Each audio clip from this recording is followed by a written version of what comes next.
Welcome to the new year, everyone. And wouldn't you know it, the endless discovery true crime stories keep on rolling in from all around the world. Thanks so much for tuning in today.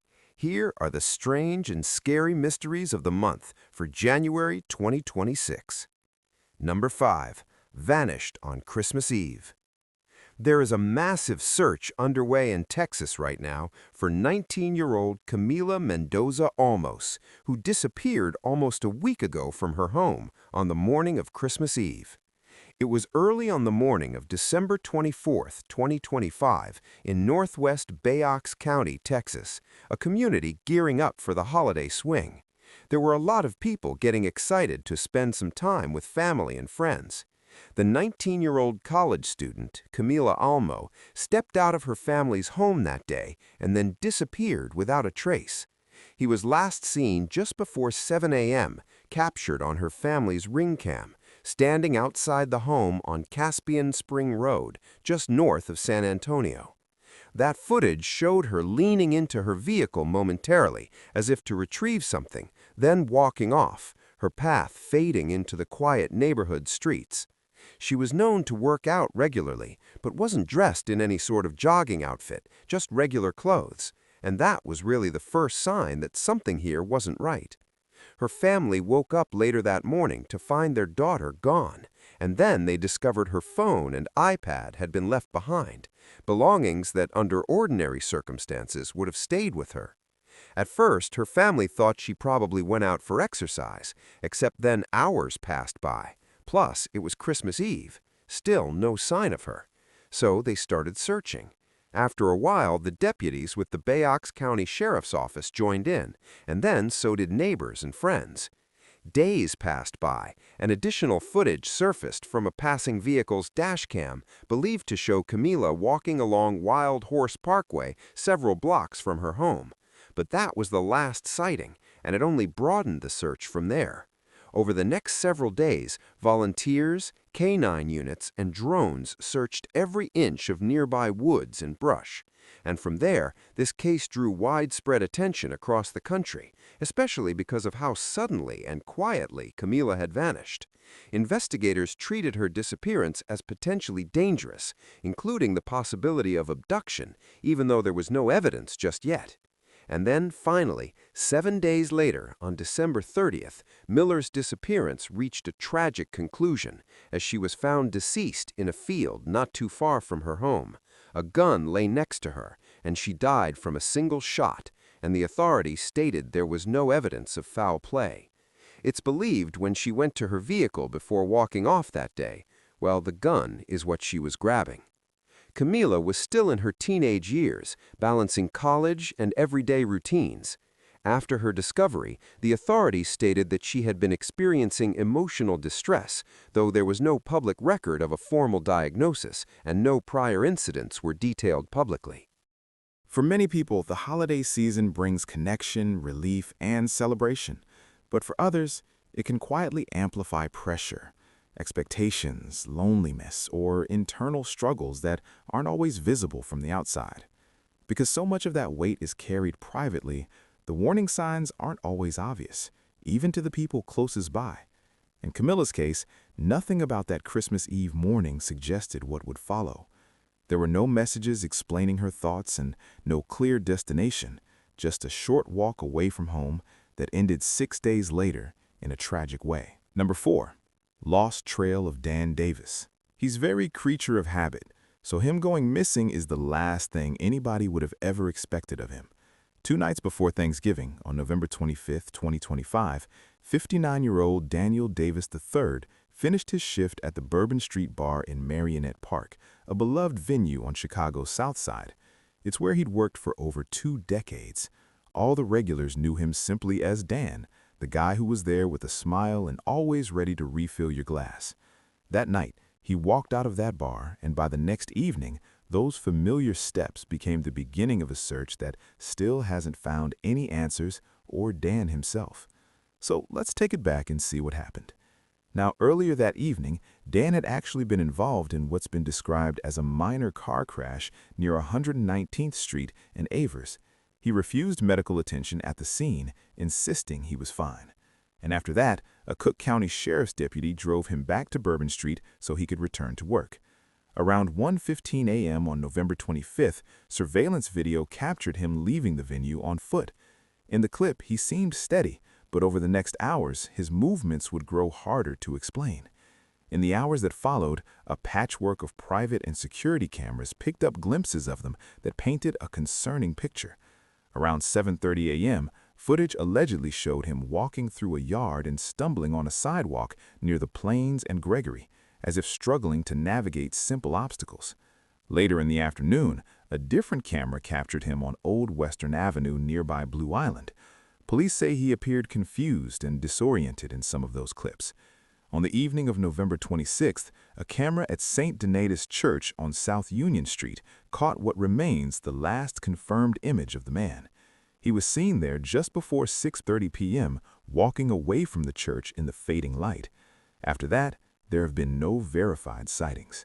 Within hours of his disappearance, Daniel's family reported him missing to the Chicago PD, and a missing person alert was issued. Investigators describe him as a white man with brown eyes, short gray hair, about 5'8" and 170 pounds. At the time, he was believed to have been wearing his black Harley-Davidson jacket, a red sweatshirt, black jeans, and a black baseball cap. Dan is a family man and a reliable person, which is why his story is so unsettling. Described by friends and family as steady and social, the footage of him walking is hard for his family to watch because he appears to be having trouble with his balance and movement. His daughter believes it stems from the crash just hours earlier.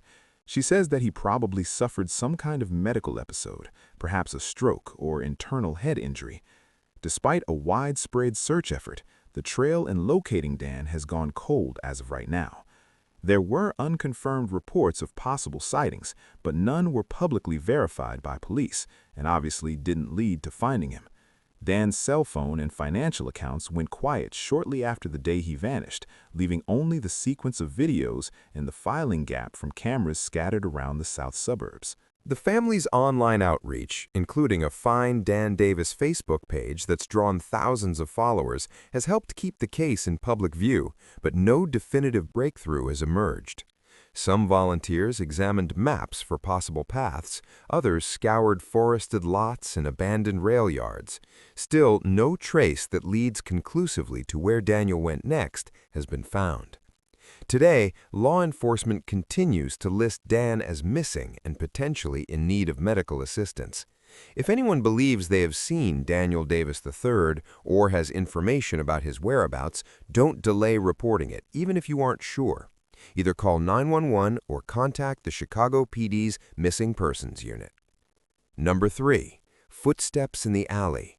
It's the ex-husband. That's who cops say murdered a young dentist and his wife in their home. One critical clue led authorities to him. The shocking news breaking as friends. Just before dawn on December 30th, 2025, something about a quiet Columbus, Ohio neighborhood began to feel off. A routine that rarely broke was suddenly interrupted. The absence was enough to send people looking for answers. That morning, family members and colleagues of 37-year-old Dr. Spencer Tepe grew anxious when he didn't appear at his dental practice on time. And Spencer took his work very seriously and had a reputation for punctuality and dedication, so his absence was very unlike him. Calls and texts followed after that, sent out to both him and his wife, 39-year-old Monique, asking where he might be, but all those went unanswered. So the police then got an urgent call from a friend asking them if they could please go and do a wellness check at their home. Officers arrived at the couple's residence located in the Windland Park neighborhood and knocked on the front door. Still no response. They then forced their way in, and the scene that greeted them was distressing to say the least. Both Spencer and Monique were found shot dead, while their 2 young children, later described only as being toddlers, were physically unharmed but crying out nearby. Investigators immediately treated the scene as a double homicide, noting that there were no obvious signs of forced entry and that no firearm was recovered at the scene. The absence of forced entry was particularly important because it suggested either a familiarity between the victim and assailant or a stealth and precise operation that left little physical trace, so someone who knew them or a pro. The couple were believed to have been killed sometime between 2 and 5 a.m., deep in the hours of a winter night when most of the neighborhood would have been asleep. Amid those early hours, security cameras in the area may have just captured the assailant. They recorded an unidentified person walking through a nearby alleyway during that time frame. And the figure, dressed in a dark hooded jacket with lighter-colored pants, moved with no obvious urgency, simply passing through the frame as if they hadn't a care in the world. And Columbus police released the surveillance video to us, the public, calling the figure a person of interest in connection to the murders. They urge anyone who recognizes the individual or has information to come and step forward. Law enforcement so far has followed up on numerous tips from the community in the days that followed, but as of early January 2026, no arrests have been made, and the person in the footage has not been identified. For a couple described by neighbors and family as devoted parents and warm, active members of their town, the lack of a clear motive, combined with the absence of forced entry, raises troubling questions. And what brought someone to the Tepe home in the dead of night, just after the holidays? Did the person in the alley footage know exactly what they were doing and why? Or was the family chosen at random? While investigators have not released all the information about this case, we do know that nothing was stolen from the Tepe house, so burglary wasn't the motive. They are still working to reconstruct a basic timeline of the night, how long the killer may have been inside the house, whether the children had any interaction with the intruder, and what, if anything, the couple might have heard or seen before they were shot. Autopsy results and forensic analysis are still pending as of the making of this episode. In the days after the tragedy, friends and extended family established a GoFundMe campaign to support the couple's children, which quickly raised well over $150,000 as the community rallied in shock and grief. But unlike many investigations that culminate in a suspect's name or a clear motive, this one hovers in that unsettled space where evidence exists but doesn't align neatly with explanation. For now, the Columbus Police Homicide Unit continues to pursue leads, speak with anyone who might have seen something on that long night, and hope that someone, somewhere, may recognize the figure in that footage. Number 2. What was meant to stay buried? 57 years of talk and people saying stuff. I was always told that don't ask, so I stopped asking. In the early 1960s, the Carroll family lived a modest life out in Massapequa, New York, on Long Island. George Carroll was a Korean War vet, a husband, and the father of 4 children. He worked steadily and came home at the end of the day and was part of the routines that held the household together. To his kids, he was simply Dad, present, reliable, and expected to be there the next morning. And then, one day in 1963, George walked out of the house and never came back. Dorothy Carroll, his wife, told the children that their father had gone out to buy some cigarettes. When he didn't return, the explanation slowly shifted. Over time, the story became that George had abandoned the family, that he chose to leave and just never looked back. No missing persons report was ever filed, so no police search followed. And for the children, questions were quietly discouraged, and Dorothy always gave vague answers. Life just kept moving forward like that. Years passed by, and Dorothy eventually remarried. The man who moved into their lives was Richard Duress, a handyman who had worked around the Carroll home even before George disappeared. That transition happened quickly, and for the children, it created confusion they didn't yet have the language to process. As the Carroll kids grew up, the mystery of their father's disappearance stayed unresolved. Some wondered if he'd started a new life. Others suspected something darker. But without evidence and with silence inside the family, speculation was all they had. Decades later, George's youngest son, Mike, found himself drawn back into the story. Now, Mike had become a nurse, and at one point in his career, he cared for an older patient who turned out to be someone he didn't even know existed, his own uncle, George Carroll's brother. During their brief time together in a hospital where Mike was randomly assigned to this man, the uncle told Mike something that shook him, that his family never believed George had abandoned his children. Well, they believed he had been murdered. That statement reframed everything Mike thought he knew. Around the same time, Mike purchased his mother's old house because she was having trouble keeping up with the payments. This is the same house she vowed never to leave, and the same home where his father had vanished decades earlier. He moved in, lived there, and walked the same floors without knowing what questions might be buried beneath them.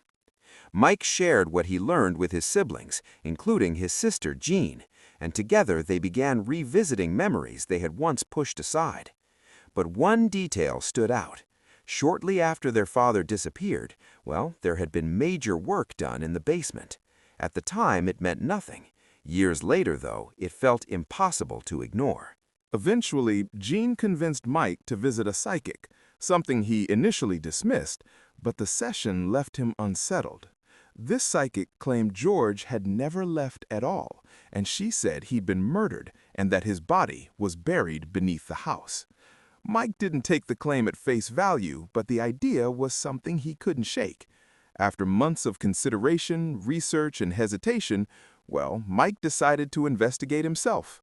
With the help of his sons and specialists using ground-penetrating radar, he focused on a section of the basement floor that showed signs of disturbance inconsistent with the rest of the foundation. It would take many months, but eventually they found a cinder block-looking tomb buried 8 feet down. It had nothing to do with the structure of the house, but somebody had certainly made it. When they broke through the concrete there, they found human remains. Now, this happened in 2017. George had gone missing in 1963, so for 54 years, he had been down there the entire time. Police were called in, and a forensic analysis confirmed that the remains belonged to George Carroll, and his death was ruled a homicide due to blunt force trauma to the head. Now, by then, Richard Duress, the man who had married Dorothy after George disappeared, was already dead, as was Dorothy herself, so any questions the kids had could not be answered. All they could do was speculate. Was it Mom all along? Did Richard do it? Or was it a joint effort? For the Carroll children, the discovery didn't erase the past, but it ended the lie that had shaped their lives. Their father hadn't walked away, he had been taken from them, and the truth had been hidden in plain sight for decades. Number 1. Who's the real killer? No one disputes that Eunice Whitman was murdered. What's been disputed for nearly a decade, though, is whether the system ever came close to holding the right person accountable. Eunice was 23 years old back in 2015 and living in Bethel, a small western Alaskan community, and she lived there all her life. In a place like this, it doesn't take long for people to notice when someone hasn't checked in or hasn't shown up where they're expected. When Eunice didn't come home one night in May of that year, well, the townsfolk began asking questions. By morning, those questions turned into something else entirely. Her body was discovered on a wooden boardwalk right near the center of town, and she had been stabbed multiple times. This attack was violent and carried out in a public place where someone would inevitably find her. Whoever did it didn't care. So either they were totally crazy in their head, or there was some personal rage behind it, blinded by the fury, and they didn't care if they got caught. Now, since everyone knew everyone here, they cut out crazy for the most part. And from the start, investigators believed the killer knew Eunice, and they moved fast to name a suspect. Within 24 hours, police arrested her boyfriend, Justin Paul, and charged him with murder.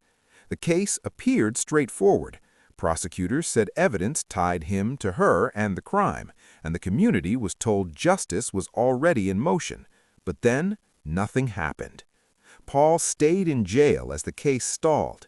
Hearings were delayed. Trial dates came and went. Evidence that had been described as strong at the start began to weaken under scrutiny. Forensic testing showed that blood prosecutors had pointed to did not belong to Eunice. Other claims failed to hold up in court filings as well. All the while, though, Paul remained behind bars and the years passed by. By the time the prosecutors finally gave in and acknowledged they could not move forward, Justin had spent nearly 7 years in custody without a trial, longer than many people serve after a conviction. In 2022, the charges were dropped completely, and Paul was released. There was never any apology, no verdict, and no alternate suspect announced, and Eunice Whitman's murder was still unsolved. For her family, the collapse of the case was devastating in a different way, because not only was her killer still unknown, but the system had consumed years chasing an answer that couldn't stand up to evidence while leaving everything else untouched. Everything went cold, and after all that time, the idea of digging back into the case from square one was a hard pill to swallow. For a long time after that, the case sat quietly, not officially closed, just unmoving. Then, in late December 2025, something changed. Alaska officials confirmed that Eunice's case was being actively reviewed again, this time by the state's Missing and Murdered Indigenous Persons Unit, a team created specifically to re-examine cases where investigators failed, stalled, or went off course. There was no announcement of new evidence or suspect, just confirmation that the case was no longer being left where it broke down. As of now, Whitman's murder remains unsolved, and for the first time in years, the focus is no longer on defending what went wrong, it's on whether anything meaningful can still be done. So there were the strange and scary mysteries of the month for January 2026. I hope you all enjoyed the episode. If you did, please do subscribe so you don't miss out. It also helps to keep us moving along here. Thanks so much for tuning in. Y'all stay safe out there, and I'll see you over in the next one.